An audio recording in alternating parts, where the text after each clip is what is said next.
I never thought I'd be writing this, but I'm at my breaking point and need outside perspective. This is a long and complicated story, so please bear with me. I'll try to provide all the relevant background information. My brother Jake and I lost our parents in a tragic car accident when I was 18 and he was 22. It was devastating, but Jake stepped up in ways I could never have imagined. He was just finishing college at the time, but he put his plans for grad school on hold to take care of me. He worked 2 jobs to help me through college, made sure I had everything I needed, and basically became both brother and parent to me. For years, it was just us against the world, and our bond was unbreakable. Or so I thought. The problem started 5 years ago when Jake decided to play matchmaker. His best friend Mark had been a constant presence in our lives since Jake met him in college. Mark was always around for holidays, family events, and casual hangouts. He was like another brother to me, which is why I was surprised when Jake started pushing for us to date. At first, I refused. I told Jake it would be weird because I'd known Mark for so long and saw him as family. But Jake was persistent. He would constantly bring up how successful Mark was, he's an investment banker, how he was looking to settle down, and how perfect we'd be together. After months of pressure, I agreed to go on a date with Mark just to make Jake happy. Mark and I ended up going on 3 dates in total. He was nice enough, polite, well-established, and obviously trying his best to make things work. But there was zero chemistry. We had nothing in common beyond our connection to Jake. Mark liked expensive restaurants and talking about the stock market. I preferred casual diners and discussing my work with special needs kids. I'm a special education teacher. Our conversations were forced and awkward. After the 3rd date, I told Mark honestly that I didn't feel any romantic connection. He seemed relieved and agreed it wasn't working. When I told Jake, he acted understanding. He said something like, "Well, at least you tried," and I thought that was the end of it. Looking back, I should have noticed how his smile didn't reach his eyes.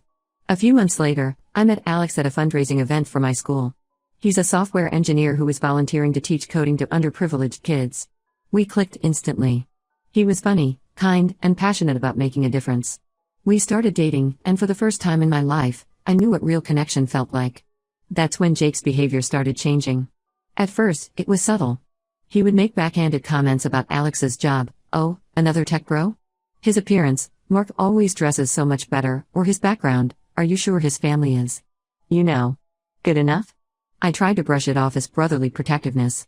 But things escalated quickly. Jake started skipping family dinners if Alex was coming. He would forget to invite us to events where Mark was present.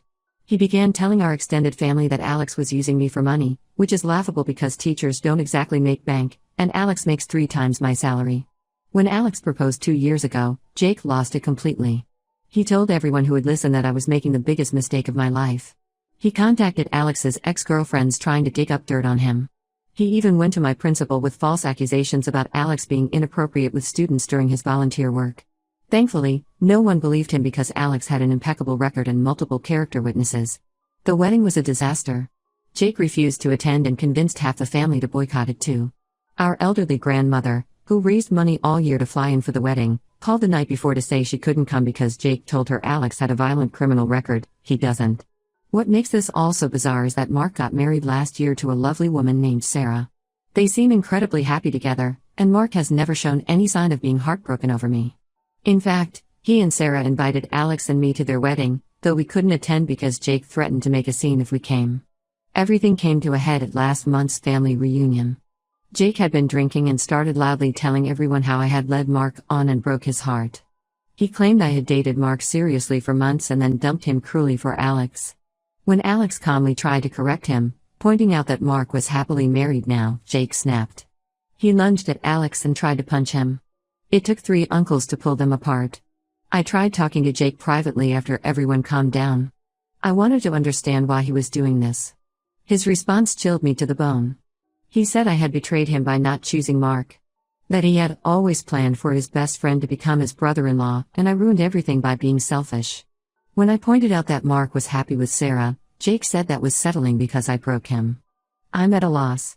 Jake was my rock after our parents died. He sacrificed so much for me, and I love him dearly. But I can't keep watching him try to destroy my marriage and spread lies about me. Alex recently got a job offer in California, and I'm seriously considering taking it just to get away from all this drama. But is running away the right answer? Am I betraying Jake by choosing my husband over family? Should I have tried harder with Mark just to make Jake happy? I just need some outside perspective. Am I crazy for thinking Jake's behavior is way out of line? And what should I do about the family members who believe his lies? Edit to clarify, some people are asking about Mark's perspective in all this.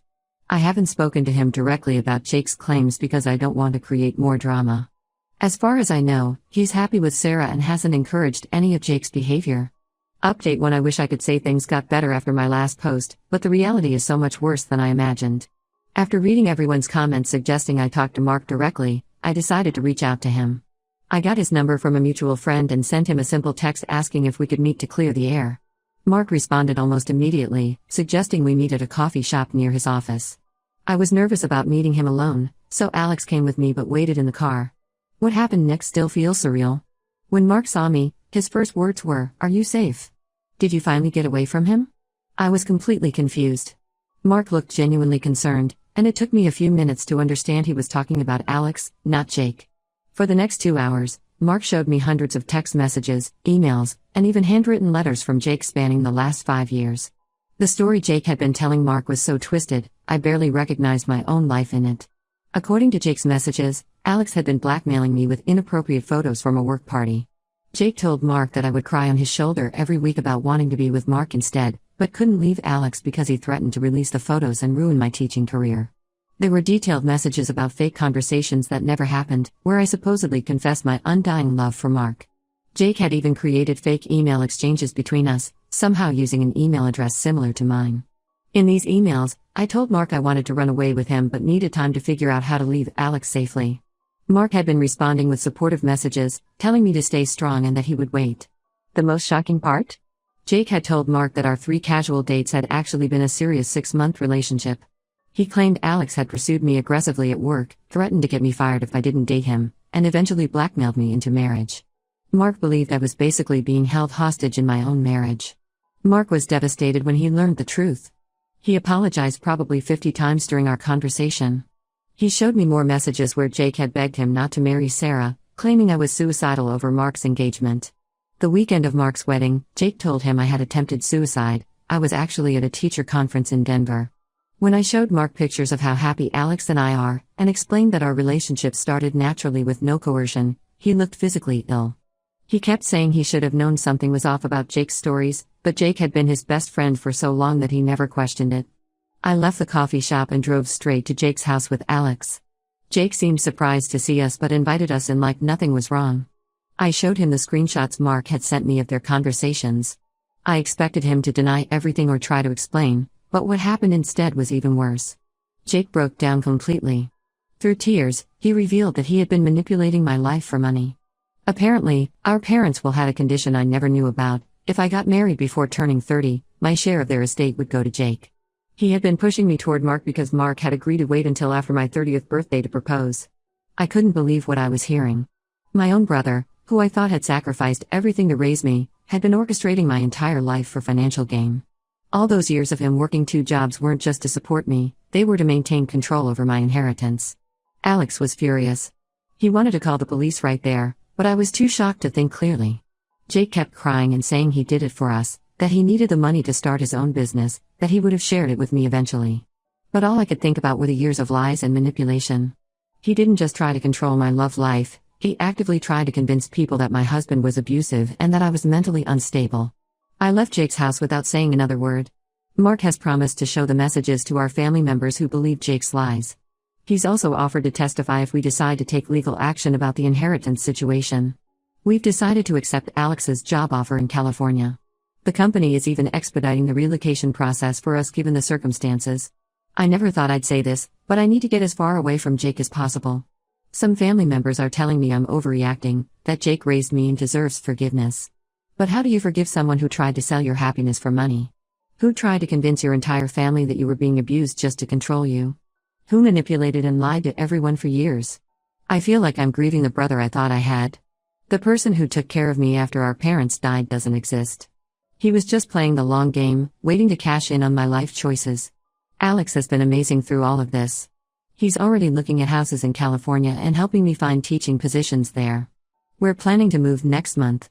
I know running away won't solve everything, but I need space to process this betrayal and figure out my next steps. I'll update again once we've spoken to a lawyer about the will situation. For now, I'm just trying to wrap my head around the fact that my entire relationship with my brother might have been a lie. Update 2. I've been hesitant to post this update because each new discovery about Jake makes me feel physically ill. We've been in California for 2 months now, and the distance has given me clarity, but it's also unveiled even more lies. After my last update, I hired a lawyer specializing in estate law. I wanted to understand exactly what conditions our parents had put on their will regarding marriage. The lawyer requested all documents related to the estate, and what she found was shocking. There was no marriage clause in the will. None. Our parents had split everything equally between us, and I should have received my share when I turned 25. The lawyer discovered that Jake had somehow convinced the will's executor that I was mentally unstable and incapable of managing my inheritance. He had forged documents claiming I had severe depression and anxiety after our parents' death. I did go to grief counseling, but it was just standard therapy. He even got someone to pose as my therapist and sign statements saying I was unfit to handle large sums of money. The lawyer estimates Jake has stolen over $300,000 from me over the past 3 years. But it gets worse. While investigating the forged documents, the lawyer found a series of emails between Jake and the fake therapist. Turns out, this person wasn't just a random accomplice, she was Jake's girlfriend. They had been planning this for years, waiting until I turned 25 to execute their scheme. Mark has been incredibly helpful through all this.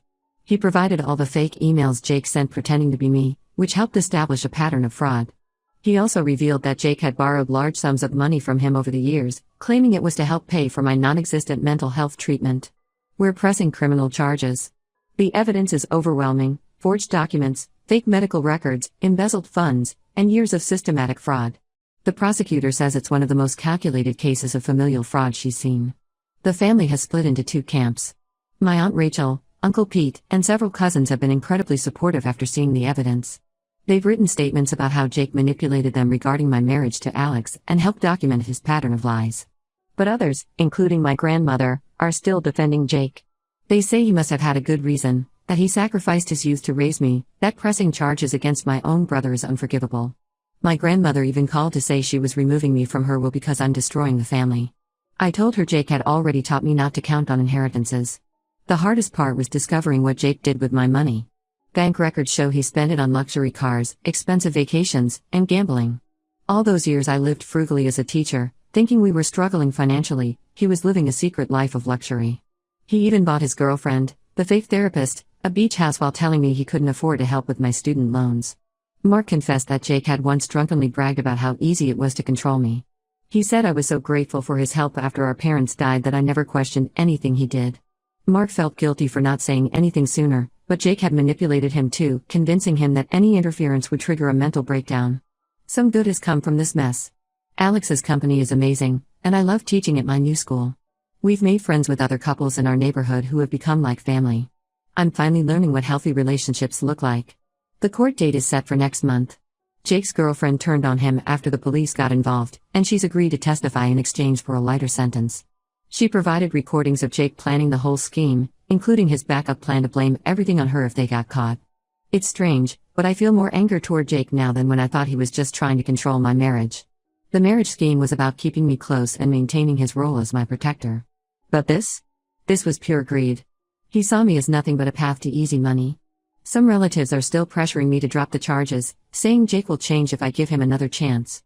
But I keep thinking about all the times I skipped meals to save money for classroom supplies while he was buying sports cars with my inheritance. About how he let me believe I was struggling financially while he vacationed in Europe with my money. The lawyer says we have a strong case for full restitution, but I know I'll never get back the years I spent trusting and loving someone who saw me as nothing but a cash cow. Update 3. I wasn't planning to post another update, but the events of the past week have changed everything. Jake was arrested last Tuesday, but not just for stealing my inheritance. The police investigation into my case uncovered something much bigger. Apparently, Jake had been embezzling money from his company for years. When detectives looked into his financial records for my case, they found multiple offshore accounts and a pattern of systematic theft totaling over $2 million. He had been stealing from everyone: his company, his friends, and even Mark's investment clients. The police raided his house and found packed suitcases, fake passports, and plane tickets to a non-extradition country. He had been planning to flee the country with his girlfriend and all the stolen money. The detective told me they caught him literally hours before his planned escape. My phone hasn't stopped ringing since his arrest made local news. Family members who called me horrible names for pressing charges are now frantically apologizing, claiming they had no idea how bad things were. My grandmother, who removed me from her will, sent a tearful voicemail begging for forgiveness. She said she found evidence that Jake had been stealing from her retirement fund too. The most shocking call came from Jake's girlfriend. She revealed that Jake had been planning to pin everything on her once they left the country. He had set up the accounts in her name and kept records of her signing documents. She found a letter in his desk detailing how he would turn her into authorities once they were safely abroad, taking all the money for himself. Some relatives are still trying to guilt me into dropping the charges. Uncle Steve called yesterday saying Jake was sorry and crying in his cell. Aunt Linda suggested I tell the police I made everything up. She said family should protect family, no matter what. I blocked both their numbers. The prosecutor says Jake is looking at 15 to 20 years given the scale of his crimes. He's offering to return my inheritance if I testify in his favor, but I refused. The truth needs to come out, all of it. Alex and I bought a house last month. It's smaller than what we could afford, but after everything that happened with Jake, I wanted to live within my teaching salary. We're expecting our first child, a girl, in spring. I've decided to name her after my mom, the parent who actually did love me unconditionally. Mark and his wife Sarah have become close friends. They visit us in California often, and Sarah is planning a baby shower for me. It's ironic that Jake's desperate attempts to push Mark and me together ended up giving me a genuine friendship, just not the way he planned. As for Jake's side of the family, I'm done. I've blocked everyone who defended him or tried to pressure me into dropping charges. Some say I'm being harsh, that family is family. But Jake proved that blood doesn't equal love. The family I've chosen, Alex, our upcoming daughter, our California friends, Mark and Sarah, they're more real than the family I was born into. Jake's sentencing is next month. I won't be attending. I've said everything I need to say in my victim impact statement. Some people think I'll regret cutting ties completely, that I should leave the door open for reconciliation after he serves his time. But there are some bridges that can't be rebuilt. Some betrayals that can't be forgiven. I'm focusing on my future now, my students, my husband, our baby, our new home. Jake took enough years of my life. He doesn't get to take any more. Edit to add, for those asking, yes, the company is pressing full charges, and all his victims, including my grandmother, will be seeking restitution. And no, I won't be responding to any messages about helping Jake. That chapter of my life is permanently closed.